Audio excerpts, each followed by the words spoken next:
Well, this is Someone You Should Know, and I'm your host, Stuart Sachs. Thanks for joining us again for another edition of Someone You Should Know.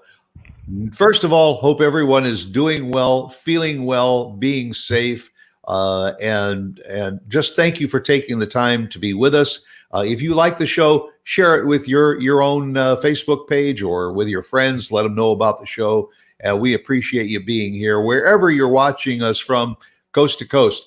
Today is going to be a very, very informative show because I have a very special person as my guest, someone you should know, Randy Sablich.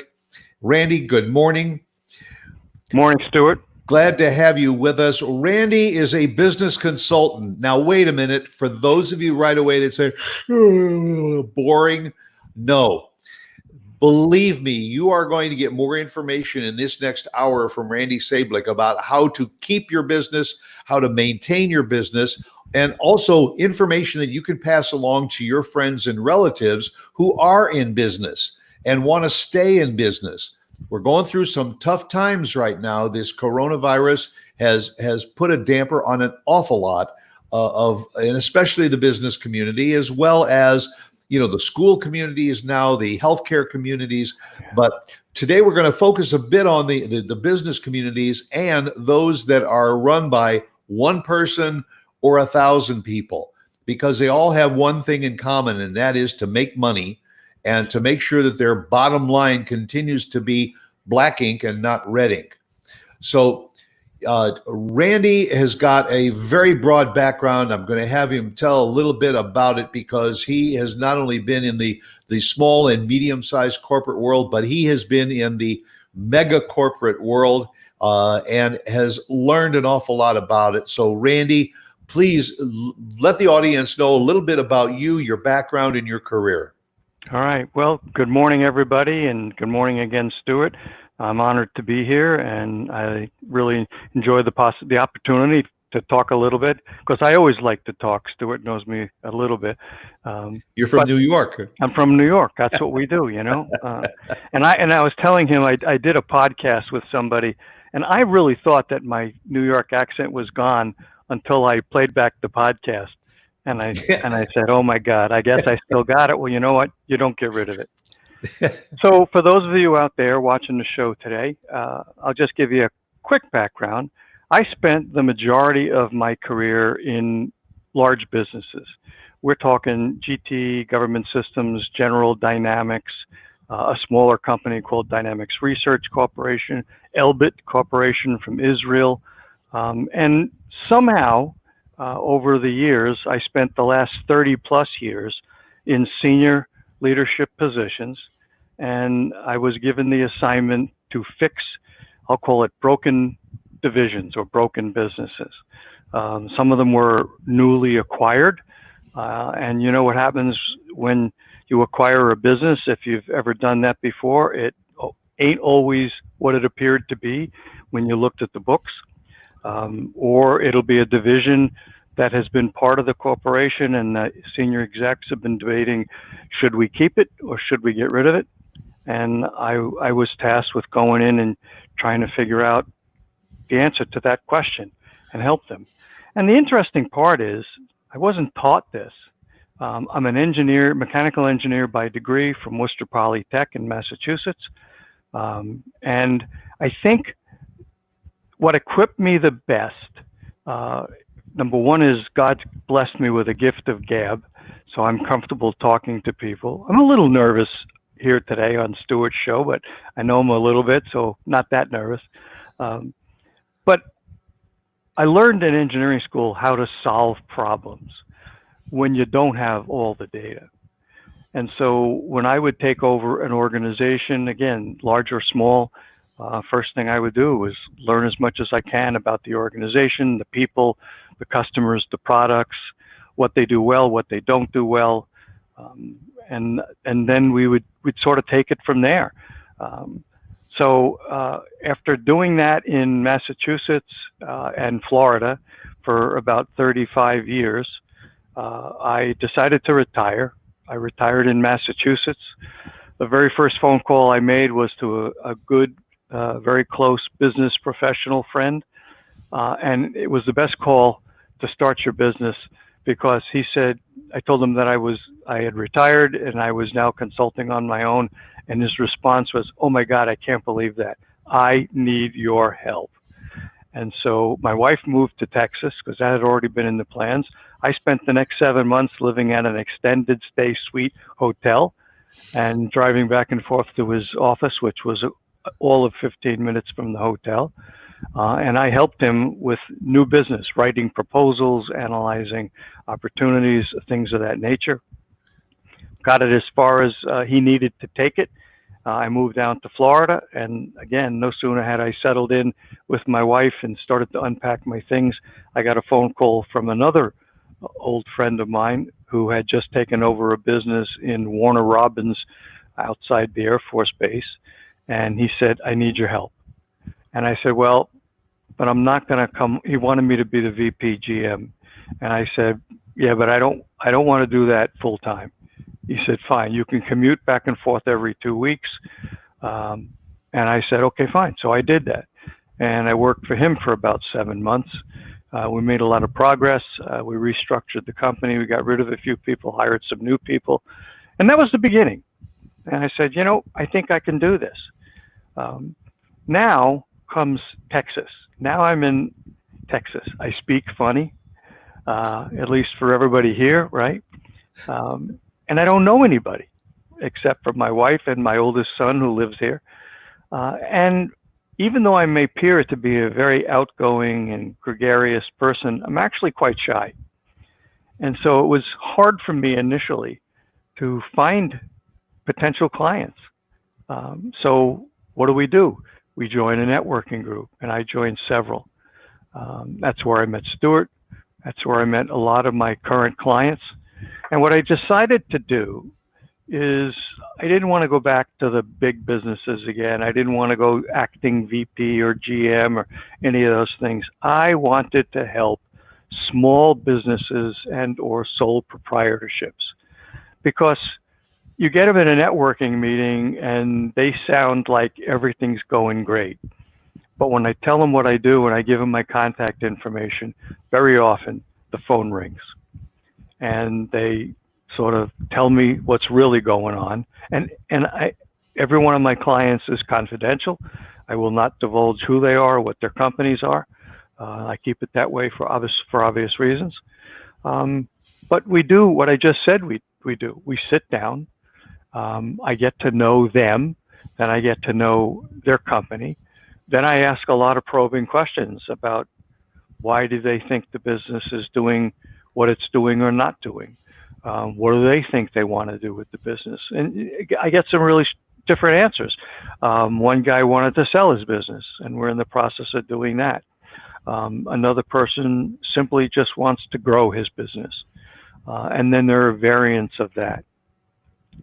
So that's kind of a quick intro. I think I'll catch a breath and sip of coffee and let Stuart, since it's his show, say something.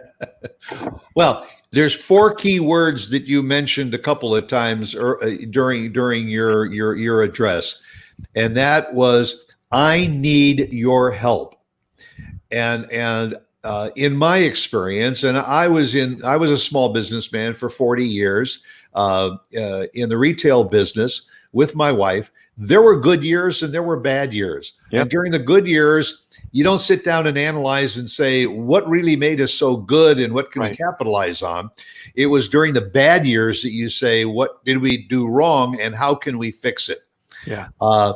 And the hardest thing for a small business person or even a corporate executive to realize is, I need help.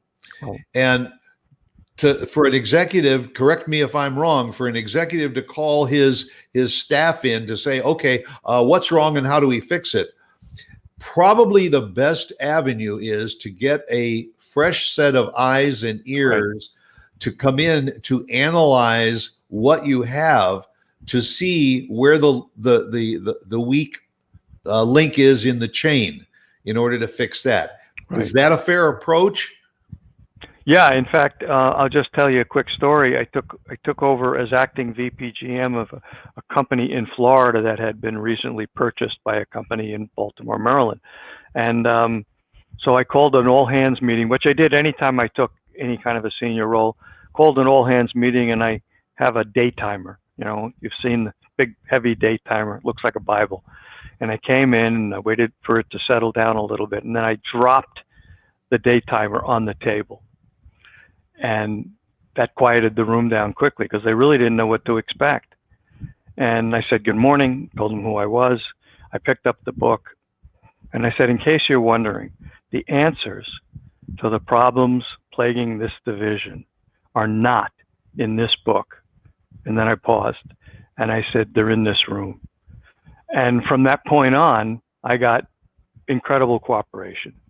And only one division, one company did I and an associate of mine walk into a role similar to that. Did we not get that kind of cooperation? And without boring you to tears, the company that bought them had made promises and didn't deliver. And so we represented that company, and so they kind of took it out on us. But that's to be expected. You know, it's kind of so.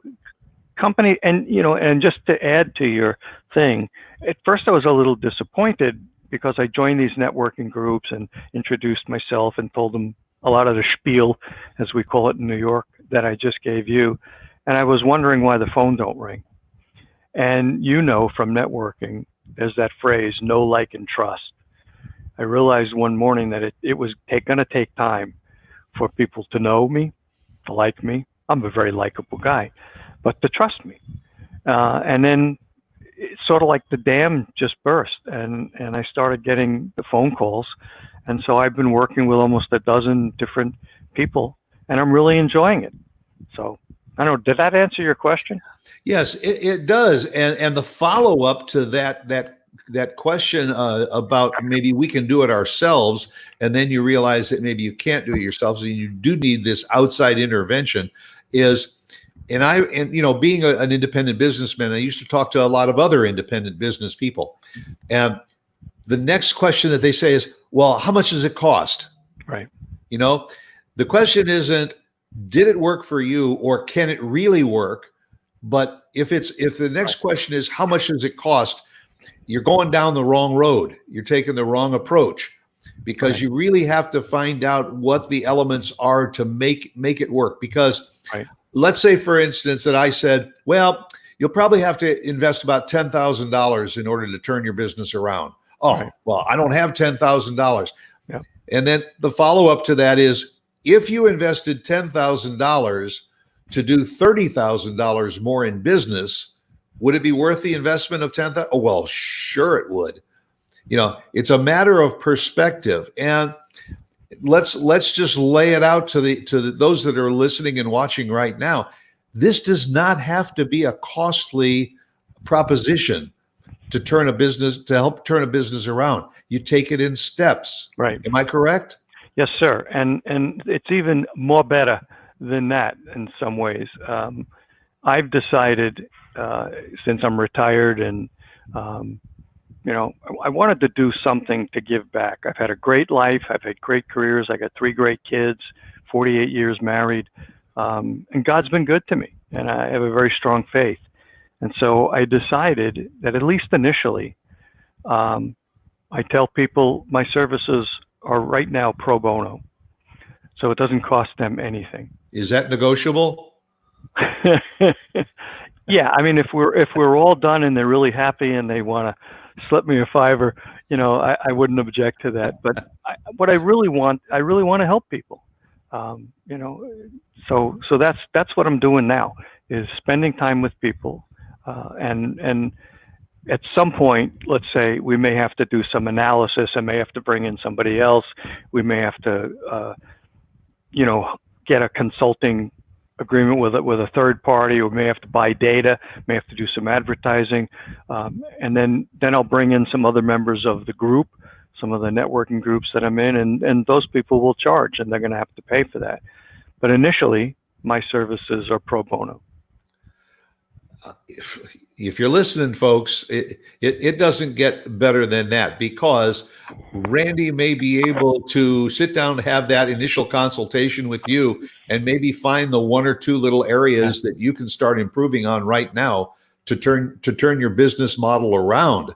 Right. And it may not have to go much further than that, but if it has to, at least you know why. You Right. know the reason why you need to maybe dig into the cash reserve and spend a few dollars in order to make more dollars. Yeah, That's the bottom line. Nobody goes into business to lose money. right. And, You know, and sometimes but we get lucky. We find the answer to that question relatively quickly.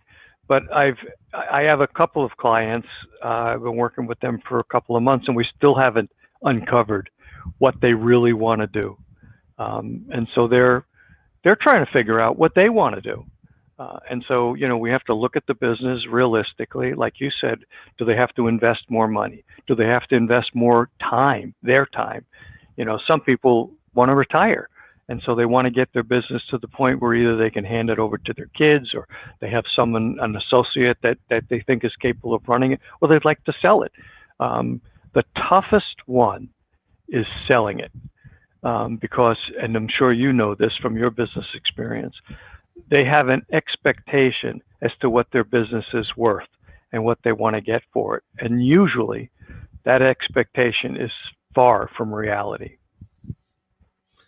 Well, and also when, many small companies go into business with the idea that that's exactly what they're going to do. Right. I'm going to stay in business. I'm going to grow this business. And in 2 years, I'm going to double and triple my profits, put it on the market, sell it, right, and either retire or go on and do it again with another company. Right. Yeah. So it's a very common business model. Yep. But right now we are facing more of those people that say, listen, I started with a good business model. I've grown it over the last 5 years. Now COVID-19 has hit us. Things are moving a little bit in the different direction. I can't really put it up for sale because I might be lucky just to get what I invested in the first place. And also, one client that I'm working with who wants to sell part of his business, he can't advertise that because his clients, if they find out, they like him. And if they find out that he wants to sell, they may get nervous and they may start leaving. And then his business is worth less. And so, it's a difficult situation. So what we try to do is figure out how can we grow the business, make it worth more, not worth less, and then slowly and quietly and on the side, explore opportunities for acquisition of parts of the business. Reminds me of it's probably one of your favorite movies too, Pretty Woman, where Richard Gere, is asked, well, what do you do? He says, I buy and sell businesses and all, but what I do is I buy large businesses, I break them up into pieces and then sell them off. Right. And this is kind of reality talking to us is everybody wants to build their business and sell it for bushels and bushels of money. But if that's your dream, you better have the talent to roll up your sleeves and work for that dream, because it isn't just going to happen. Right. And you alluded earlier to the fact that sometimes there are corporations that the senior owners or controllers of the business want to retire. So what do? Do they want to sell? Do they want to bring in their next generation to take over the business? Is the next generation qualified to take it, or are they going to take it and just enjoy the profits and drive it into the ground? Right. But I've seen that happen. Yeah, I've seen it too, and I've seen it probably more so with family-owned businesses. Oh yeah. Where the kids Yeah, well, Dad, if you want to give me the business, I'll take the business. But first thing I'm going to do is go buy a yacht and do the Mediterranean for a while, and Yeah, I'll call in once a week to see what's going on. that happens more than you think. Yeah, that's what I'm saying. It's a joke on the surface, but it's happening in reality. Yeah. So, again, Randy said earlier that the first call is on his dime. He'll be happy to listen to any suggestions or questions that you might have about, I'm hurting. A scenario right now, if you're a restaurant owner, you've put your heart and soul and everything into that restaurant and feeding people, and maybe you've got 100 seats in your restaurant, and you depend on filling 90 of those 100 seats most of the time in order to make money. And all of a sudden, you can't let anybody through your door. Mm-hmm. So now the rent still needs to be paid. Other overhead expenses, your premiums have to be paid. Nobody's going to say, all right, just put it on hold until we can reopen. Right. So this is when you need someone like Randy to come in and say, okay, I understand. You've had a good business going when it's open. And now the government is forcing you to be closed. Right. And also, let's analyze what the strengths and weaknesses are and capitalize on the strengths to see what you can do. Yep. Yeah. And you happen to pick the one example that I know the least of, which is restaurants. But underlying the restaurants, they're still a business. All right. That's right. They have unique aspects of serving food and all the rest of that, but it's all about relationships, quality, making people feel comfortable. So many good restaurants, and I'm not talking high end, I won't name any, but just small local restaurants. Why do people go there? Because the owner always comes out and says hi, because the place is always clean, because the food is consistent. The prices are not cheap, but they're not expensive. They're reasonable. But they get hit just as hard during all this as the big restaurants. In fact, they get hit harder because they don't have the piggy bank, the resources to do alternate things. I'm working with one guy who, as I said, wants to sell portions of his business. And the first thing that we did after we met and we talked is we talked about advertising. And what are the alternatives? What options does he have for advertising? Not advertising that he wants to sell his business, but advertising to expand his business, make it more known to people. And now when he finds somebody that might be interested, rather than them saying, well, where do you advertise? And he goes, well, I really haven't done any advertising. He can say, I advertise here and here and here, and he can show them what kind of results he's getting. So again, pretty much every business has common core elements that are similar to every other business. And those are the things that I focus on. The unique stuff I learn. I ask people, and I ask the owner. Before we go any further, one thing that I want everyone that is listening and watching to know is how to reach Randy. His website is www.rsablich.com. Right. And you can reach him at randy@sablich.net, not .com, .net. You send him an email and say, hey, I saw you on Someone You Should Know. I got a question, or I want to take it to the next level. And the phone number, and maybe Mark will get it on a scroll across the screen during the show that people can pick up on, 508-641-1777. That's the best number to get you at? Yeah, and just do me and everybody a favor. Don't call, text me. Because if you call and you're not in my directory and I don't know you, I won't answer. Very good. Okay, so text that number that I gave you, and that Mark will probably get on the screen for your information. And mention that you saw me or heard about me on Stuart Sachs' show. Okay, and the free offer that he gave you, it'll get even better. Absolutely. Whatever you say, Stuart. There you go. See, it's right on the screen right now. Well, I threw out the suggestion of the restaurant, and I will tell you, you said you haven't worked with some restaurants, but I'm going to give a shout out to a very good friend, and that's Mike Luther, who operates Up Inspired Kitchen here in Frisco. And Mike is the epitome of what we were talking about, that independent restaurateur. He is in his restaurant every day to say hello to his customers. He is not afraid to get into the kitchen and do some of the cooking. His product is quality. It's all healthy food. He is constantly looking for new menu items. When this coronavirus hit, it was, I'm sure that it was devastating to Mike and to his staff. Right. But Mike has the brains to say, okay, I got to put this into repurpose mode. Right. And so he was one of the first restaurants in the area that said, I'm not closing my kitchen. I may close down your ability to eat in, but I want to make food for you. So he started with the curbside pickup. You could go online, order, and his business continued to move forward. Right. But the other thing that he did, which I thought was extremely productive. Patio dining?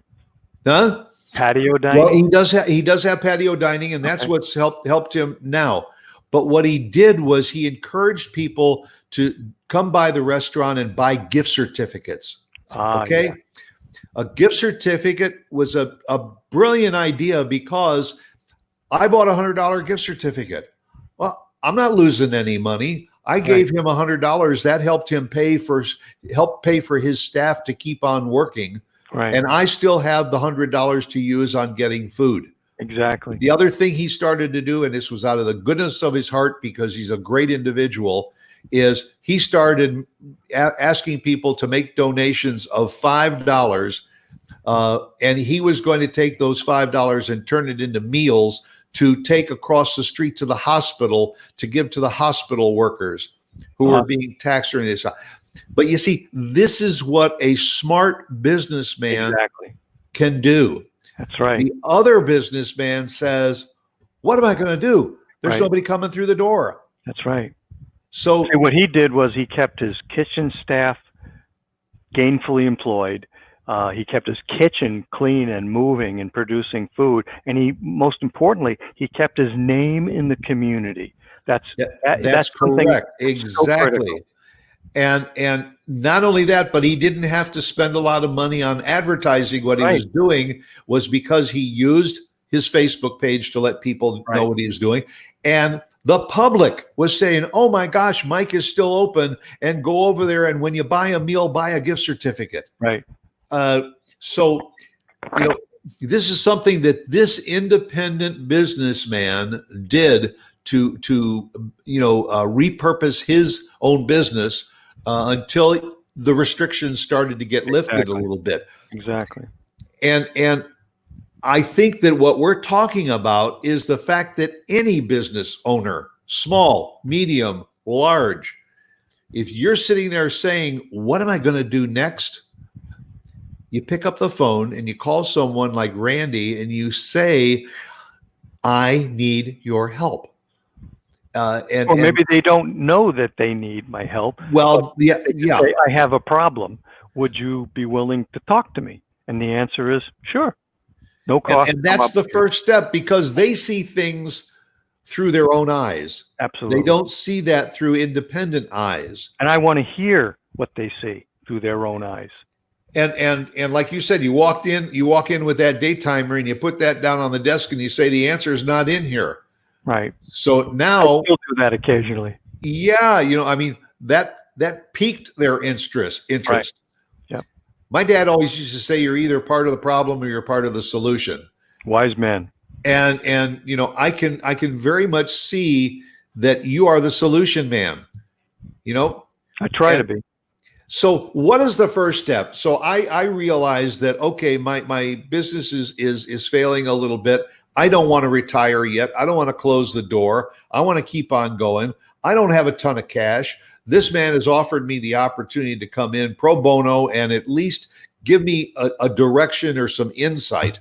And what's the first thing you do when you walk in the door to that business? Well, let me back up one step.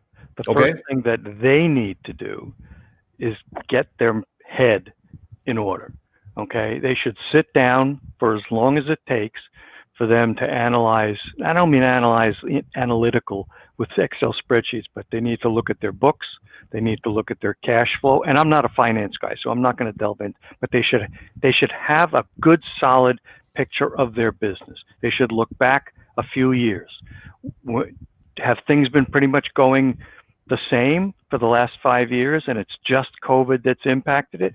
Or has something else been happening? Has their business been going down and it took COVID to wake them up?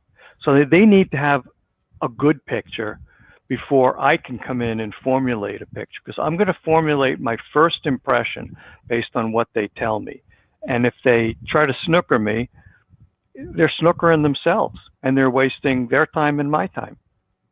I may not like that answer, but no, but you probably, in all of your experience, have the ability to find out where the issue is. Right. Maybe they know where it is, but they don't want to talk about it. Yeah. You know that old expression in New York: you can't BS a BSer.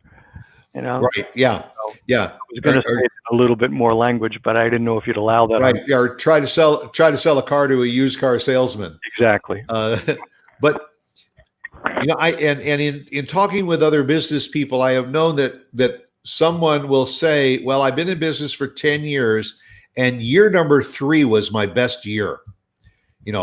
So first thing that I think is, well, then what did you do right in the 3rd year? Right. Exactly. That maybe you're not doing now, or that you stopped doing in the 4th year. Right. Do you find that sometimes that they won't admit or something that they're not doing things the same way today that they did in the 3rd year? Or they find excuses. Well, back then the economy was stronger and this was this, and the product was more available, and now it's less available and it's harder. It's finding excuses instead of remedies.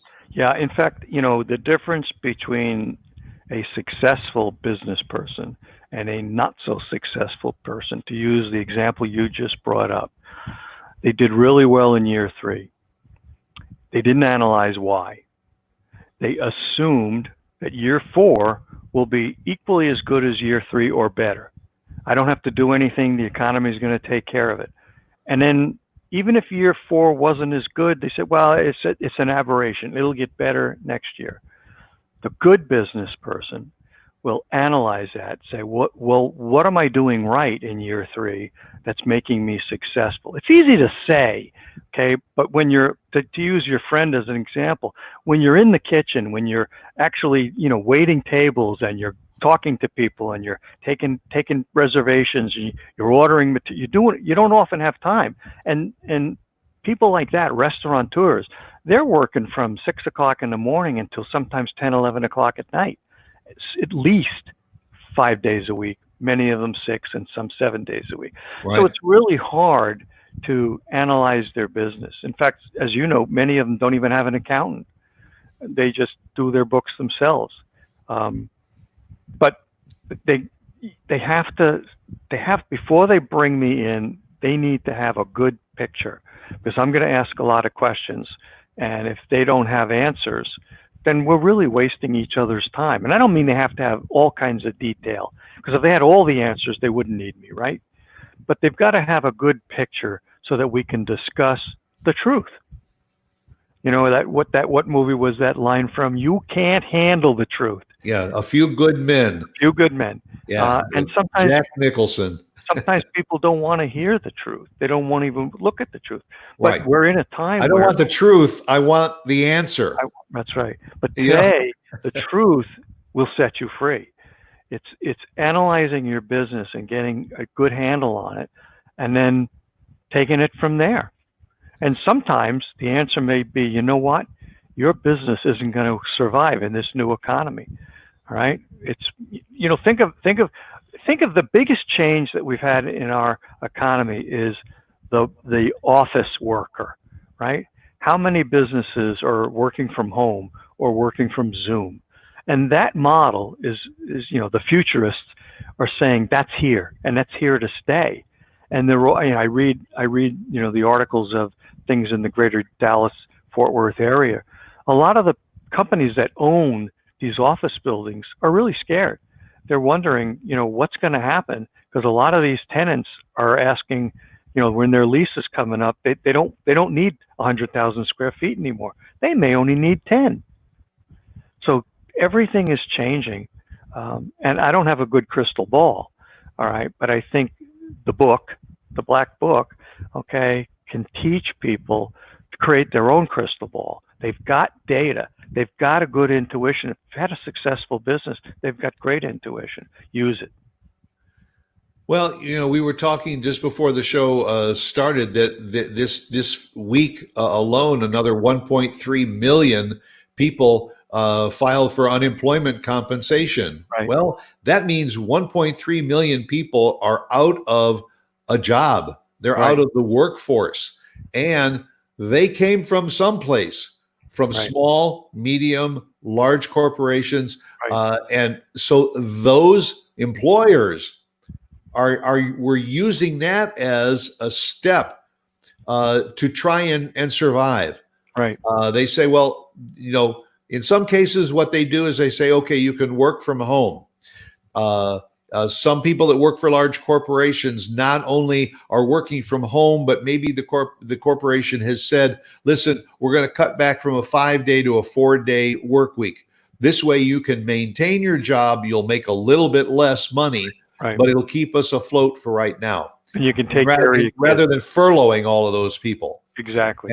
And that, am I correct? That was probably a fairly well thought out plan for the corporation rather than closing the doors. Yeah, I don't think it was a knee jerk. I think a lot of the businesses saw it as an opportunity, win-win, to help them, help the business, and to help the employees.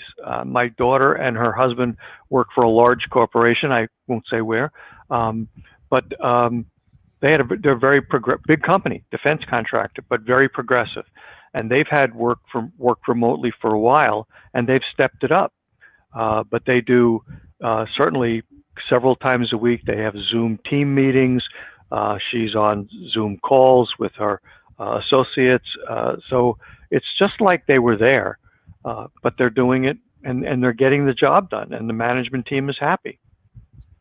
I think a lot of corporations that have had their executives flying all over the world for in-person meetings and now have been doing it virtually are going to realize that all of a sudden, if the doors open, it doesn't mean that they're going to start making millions of dollars again. Right. It's going to be a steady growth process. So they may continue to do a lot of their meetings virtually, and then maybe get together in person for signing those documents. That's right. And there's certainly no substitute for face-to-face. That's true, yes. Zoom is good, but it's really hard to build a relationship over Zoom. All right. It's a lot easier to go to the original Pancake House, as an example, and have a cup of coffee and a few pancakes and sit and chat and get to know somebody and ask questions you wouldn't want to ask over a Zoom call with other people in the room. But it's better than the alternative, which is nothing. Right. So, in my mind, when is the best time for someone to ask a consultant like yourself to come in? Am I correct? If I have an idea for a business and I've started to formulate the plan, I know that I've got $50,000 in the bank that I'm going to use as seed money to start my business, whatever it is, whether it's retail or a service business or so. Is that a good time to call Randy Sablich and say, listen, I've got this plan, but you want to know something? Before I implement it, I want you to take a look at it. You hit the nail on the head. I'm working with a guy who's writing a book. And he heard about me, and we've had multiple meetings before it got tough to even meet for breakfast. But he realized that he needed an independent assessment. And he's, with my help and one other consultant like myself, he's taken the book in a completely different direction. Because we both, it was funny, I apologized after my last meeting with him because I was pretty hard on him, and I told him I'm not going to pull any punches. And he said, no, I don't want you to. So 2 hours on the phone, I pretty much didn't take a breath. And after I'm done, I just stopped. And he smiled. And I said, why are you smiling? He said, the other consultant said exactly the same thing. So the answer to your question is yesterday. As soon as you have an idea, if you're just brainstorming and you don't have it down, okay, but ask somebody, whether you call me or you call a consultant or call you, somebody in a networking group, have a one-on-one with somebody who's got a business that's like your business. People are flattered. If you have a business, you're thinking of an idea for a business that could potentially be a competitor. People are flattered that you would ask them their opinion. Take advantage of their experience. You're right. And probably the worst people to ask for their opinion is A, your relatives, and B, your fraternity brother who wants to invest in your business too. Right. There's such a thing as asking the wrong people. You have to ask or at the wrong time. Yeah. And usually it's somebody, as we said earlier in the show, somebody with an independent outlook. Right. Somebody that's going to analyze all of it and going to say to you, you know what, this, and this look very good to me, but right. I think you need to edit and revise exactly. this portion of your plan. And be careful of opinions. Okay, you know what they say about opinions, all right?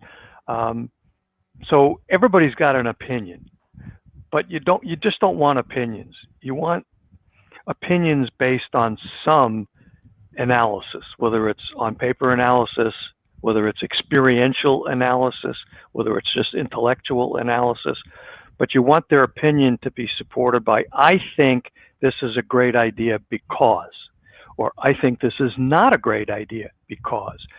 So if any one of your listeners, if they've got an idea for something and they want to ask one of their friends, make sure you ask them why. Why do you believe that? And don't put them on the spot. Don't like, well, what data do you have to prove that? No, just be inquisitive. Say, well, why? I'm curious. Why do you think that? And get a couple of opinions. And if you get 3 or 4 or 5 or 6 opinions and they're kind of all the same, well, that can be reinforcing. Then bring a consultant in and say, okay, here's my idea. I've run it by these 6 people. They all think I'm headed in the right direction. What do you think? And guys like me, we'll be honest, Do you feel that your ability to sit down with small, medium, large businesses in order to help them analyze their businesses for strengths and weaknesses, was that born through your career working in these businesses and finding things along the way that you thought needed improvement or could be done a little differently? I understand that you can go to school to be a business consultant, right? But I don't think there's anything better than life experience to formulate that ability to analyze and consult. And do you think that your 35 plus years in large corporations gave you that ability to do it? The answer is yes. And the other thing is my engineering education. I'm an engineer by brain as well as by education. I analyze things, not to death. It's not analysis paralysis. But the very first analytical tool I learned was the Ben Franklin balance sheet, if you're familiar with that. Put all the pluses on one side, all the negatives on the other side. Then you look at them and you analyze them. That's a good start for any decision-making process. And then the other thing we learned in engineering school was the DMP, the decision-making process. All right, who are the influencers? Who are the people that are going to look one way? What are the pluses? What are the minuses? The more you go through that, the more you will explore your own ideas, get input from other people, and a lot of that came from the initial jobs that I had working for companies and doing things like that, writing proposals. was my founding, because it didn't matter what I thought. It didn't matter what the engineer thought. What mattered was the ultimate customer. What are they going to think? What do they ask for? Are we answering the mail? Are we giving them what they want? And if we're not, we better have some damn good reasoning and rationale and supporting data why we're recommending something different. And sometimes different wins. So is there an example that you can give the listeners of a business that maybe either was in trouble or was perceiving that maybe that was down the highway for them, and they came to you and you just gave them information that they never thought of, and you helped them turn it around? I would say that the second assignment that I had was one where I was brought in to be the VPGM, not a consultant, but a VPGM of a business in Florida. This small corporation had purchased it. It was a sole proprietorship. And I came in, the first thing I didn't do my book thing, but I called together my direct reports. And I said, why is this place failing? Why did they get such a good deal on it? And they said, well, because the guy that owned it basically stopped seeing customers.